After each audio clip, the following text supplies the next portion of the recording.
यांनी आज बॅलेट पेपरवर मतदान घेण्याची भूमिका घेतलेली आहे। सकाळी 8 ते 5 दरम्यान चाचणी मतदान घेण्याचे ठरवले, मात्र मार्कडवाडी गावामध्ये 5 डिसेंबर पर्यंत जमावबंदी लावण्यात आलेली आहे। शरद पवार गटाचे आमदार उत्तमराव जानकर यांनी मार्कडवाडीमध्ये कमी मतदान झाल्याचा आरोप केलाय आणि त्याच पार्श्वभूमीवर ग्रामस्थांनी मतदान घेण्याचा निर्णय घेतलेला आहे।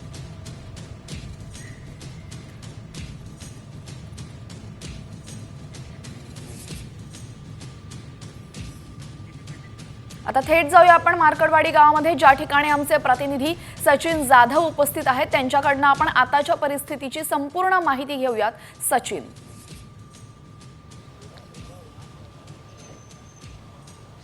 माझा आवाज आपल्यापर्यंत पोहोचतोय? सोलापूर जिल्ह्यातील माळशिरस तालुक्यातील मार्कडवाडी गाव आहे, त्या गावामध्ये आहे। या ठिकाणी सगळं आपण परिसर पाहतोय की या ठिकाणी बॅलेट पेपरवर मतदान घेण्यासाठी ग्रामस्थांनी संपूर्ण तयारी जी आहे ती या ठिकाणी केलेली आपल्याला पाहायला मिळते। एकूणच आपण पाहतोय की या गावातून जे आत्ता नवनिर्वाचित आमदार उत्तम जानकर झालेले आहेत, त्यांना या ठिकाणी मतदान कमी झालं असल्याचा आरोप त्यांनी केल्यानंतर या ठिकाणी नागरिकांनी बॅलेट पेपरवर मतदान घेणार असल्याचं सांगितलेलं आहे आणि त्या पार्श्वभूमीवर सगळी तयारी पाहतोय। एकूणच या ठिकाणी आमदार उत्तम जानकर जे आहेत ते या ठिकाणी आलेले आहेत। सकाळपासून आज रात्री काल मुक्कामही त्यांचा इथंच होता।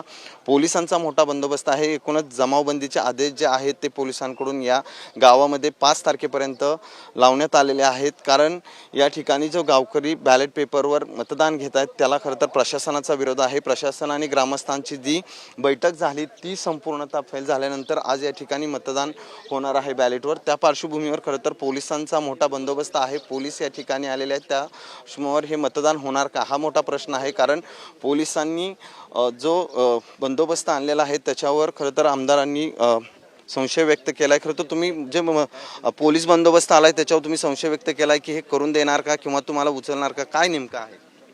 आता गावकऱ्यासोबत गावातली 10-15 लोक आहेत, अजून लोक येत आहेत। 200-300 लोक आल्यानंतर चर्चा होईल। चर्चा झाल्यानंतर मग पुढे निर्णय आम्ही बसून करू। पण बॅलेटवर मतदान घेण्यावर तुम्ही अजूनही ठाम आहात? आहे, गावकरी ठाम आहेत, आम्ही ठाम आहे, सगळे गावकऱ्याच्या पाठीमागे आम्ही ताकदीने उभा आहे। पण पोलिसांचा मोठा बंदोबस्त आहे तिथं, आता तुम्ही जाऊन पाहणी केली त्याची?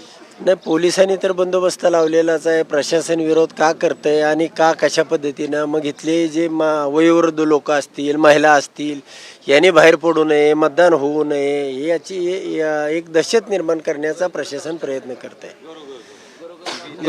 आणि प्रत्येकाच्या घरोघरी जाऊन पोलिसांनी प्रत्येक घरामध्ये सांगितलेलं आहे की तुम्ही बाहेर पडू नका, तुमच्यावर गुन्हा दाखल होणार आहे, तुम्हाला अटक होणार आहे। अशा पद्धतीचं वातावरण या ठिकाणी सुरू आहे। काय तुमची भूमिका काय आहे आता?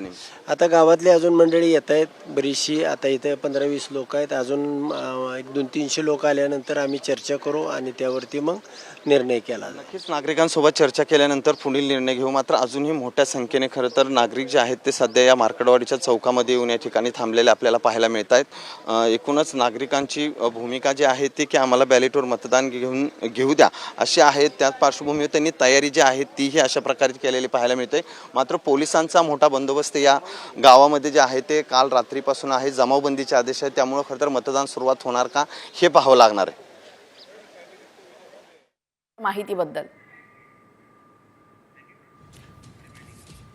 तर 5 डिसेंबर पर्यंत मार्कडवाडीमध्ये जमावबंदी लागू करण्यात आलेली आहे। माळशिरसच्या मार्कडवाडीमध्ये जमावबंदी जरी लागू करण्यात आली असली तरीही आता आपण सद्यस्थिती तिथली बघितलेली आहे। सर्व तिथले नागरिक एकत्र जमलेले आहेत आणि बॅलेट पेपरवरच निवडणुका पुन्हा एकदा घेणार, मतदान पुन्हा एकदा करणार असा निर्धार त्यांनी केलेला आहे।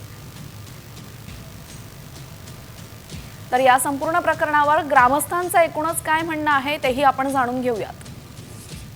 लोकांना ते मान्य नाही पार पडलेलं, कारण एवढं मतदान विरोधात कधी जात नाही। 200च्या वर मतदान कधी गेलं नाही। मोहिते पाटील विरोधात असताना सुद्धा 200 मतदान जात होतं मार्कडवाडीतनं, आणि आता 1003 मतदान गेलंय। त्यामुळं लोक त्यामुळं आता उत्सुक आहेत की बाबा डबल मतदान करायला संधी मिळते। ते बॅलेट पेपर होत का आपले, ह्याच्या विश्वास नाही ना मी होर आमचा नाही, असं होणारच नाही।